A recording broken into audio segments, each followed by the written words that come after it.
The shaking. Church membership no guarantee of salvation.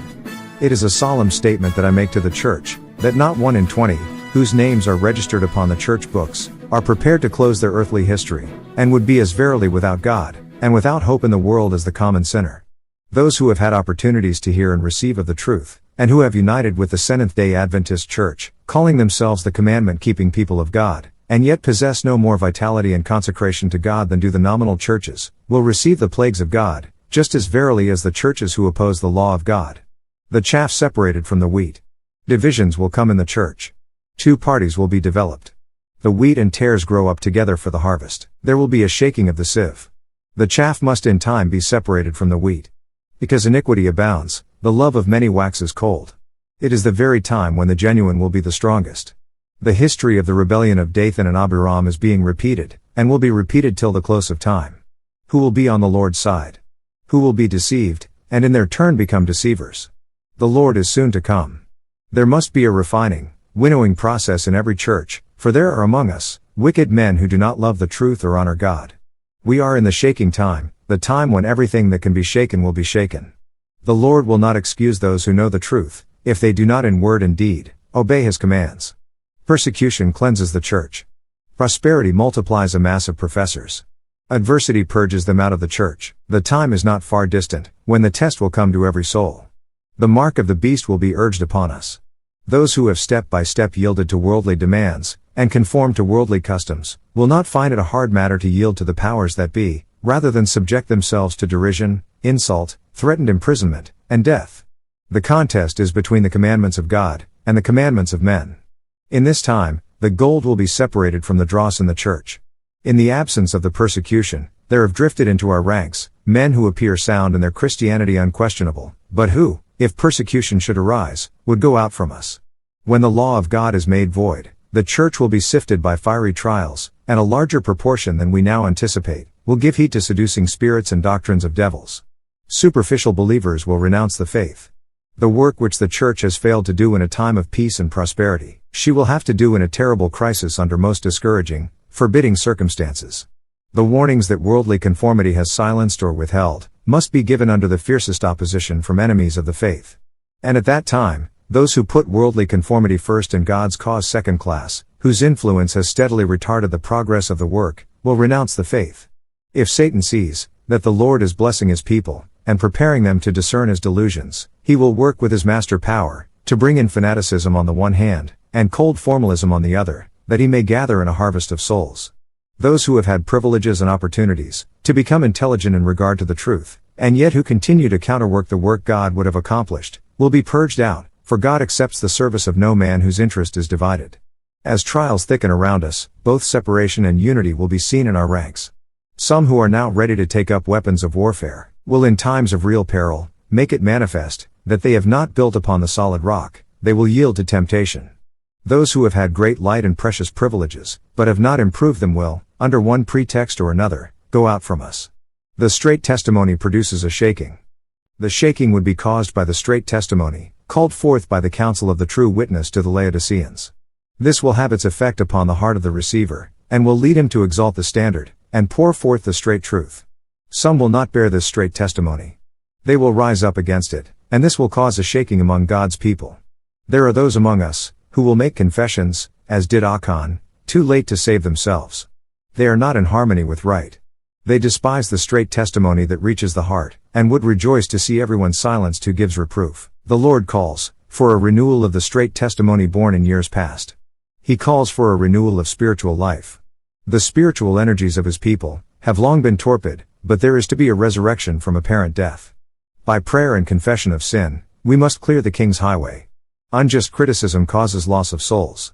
Even in our day, there have been and will continue to be entire families who have once rejoiced in the truth, but who will lose faith, because of calumnies and falsehoods, brought to them in regard to those whom they have loved, and with whom they have had sweet counsel. They opened their hearts to the sowing of tares, the tares sprang up among the wheat, they strengthened, the crop of wheat became less and less, and the precious truth lost its power to them. False doctrines draw some away. Science, so-called, and religion, will be placed in opposition to each other, because finite men do not comprehend the power and greatness of God. These words of Holy Writ were presented to me, also of your own selves shall men arise, speaking perverse things, to draw away disciples after them. Acts 20 verse 30.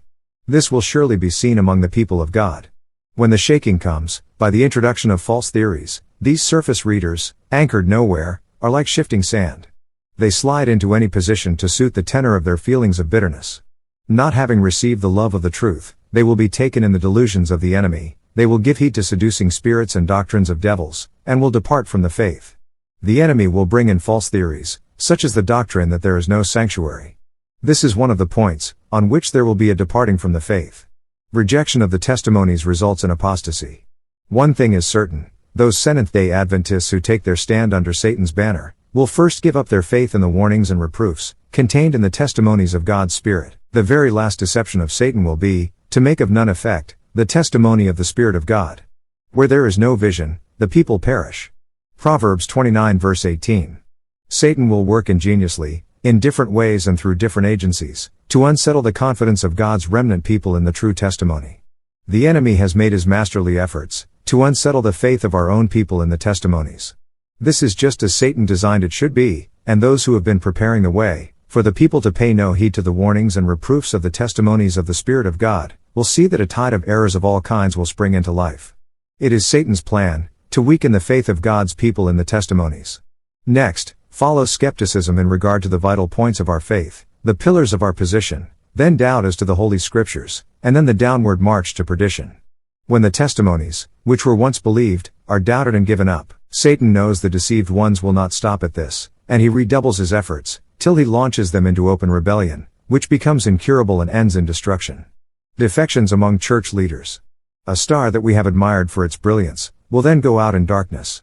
Men whom God has greatly honored will, in the closing scenes of this earth's history, pattern after ancient Israel. A departure from the great principles Christ has laid down in his teachings, a working out of human projects, using the Scriptures to justify a wrong course of action, under the perverse working of Lucifer, will confirm men in misunderstanding, and the truth that they need to keep them from wrong practices, will leak out of the soul, like water from a leaky vessel. Many will show, that they are not one with Christ, that they are not dead to the world, that they may live with him, and frequent will be the apostasies of men, who have occupied responsible positions. Unsanctified ministers will be weeded out. The great issue so near at hand, enforcement of Sunday laws, will weed out those whom God has not appointed, and he will have a pure, true, sanctified ministry, prepared for the latter rain. Many will stand in our pulpits, with the torch of false prophecy in their hands, kindled from the hellish torch of Satan. Some will go out from among us, who will bear the ark no longer. But these cannot make walls to obstruct the truth, for it will go onward and upward to the end.